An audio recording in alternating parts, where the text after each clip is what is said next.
Hi everyone, it's Adrian from Living Holistic Health here.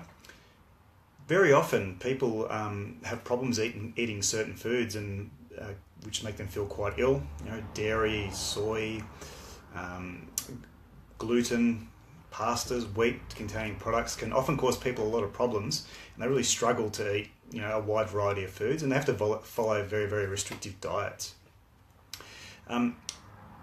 One of the main issues that people have, and that's one of the main issues that people have when they come and see us, is the fact that they've got all these food intolerances and they really struggle. They've pulled all these things out of their diets, and they're still feeling unwell, they're still feeling low in energy, they still might get a bit bloated, they still have digestive issues. And one of the main things that we have to address is when we're fixing food intolerances, is actually recognizing that the problem isn't necessarily with the food itself. The problem is often with the person's own digestive tract, and their guts are actually quite inflamed. So if you're in that boat where you're having to avoid a lot of foods, but you're still feeling unwell, or you're very, very restricted, and when you go out and etc., or just on a daily basis, the key thing that you need to realize is that you really need to have this underlying gut inflammation addressed first in order to fix the food intolerances. Because without addressing the gut inflammation, the food intolerances are still going to be there, and you'll just have to avoid those foods for the short term or long term.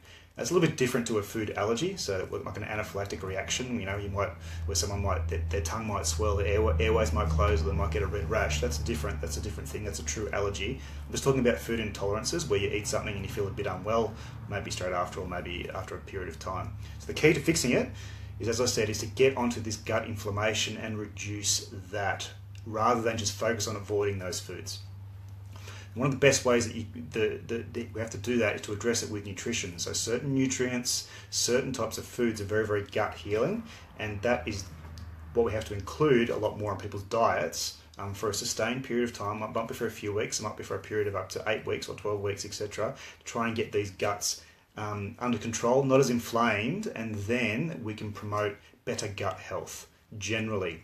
We can also include some specific types of good gut bacteria, what we call probiotics, depending on exactly what's happening with the person, to try and correct their gut inflammation and their gut bacterial balance. And then we can try adding in some of these foods at these lower doses to see if there's actually some improvements. So very often people, when they have these food intolerances, they'll just pull things out, they'll just eliminate them from their diets and be quite restricted. But the key to solving it is not necessarily to do just that, it's also to address the underlying gut inflammation and try and correct that at the source. That's going to be more long-term, sustained, get the person feeling a lot healthier, a lot more energetic, and have less issues to do with foods themselves. Okay, so that sounds like you, or that's someone that you know. That's something that really does need to be addressed. If it's not being addressed currently, then of course we're here to help you. We can offer you guidance, as we do with lots of our patients, to try and get that gut inflammation under control, so the person can have eat a broader range of food and live a more normal life, free of the cramping or the constantly having to go to the toilet or lacking in energy. So food intolerances, gut health and gut inflammation must be addressed rather than just avoiding the foods. Okay, thanks guys.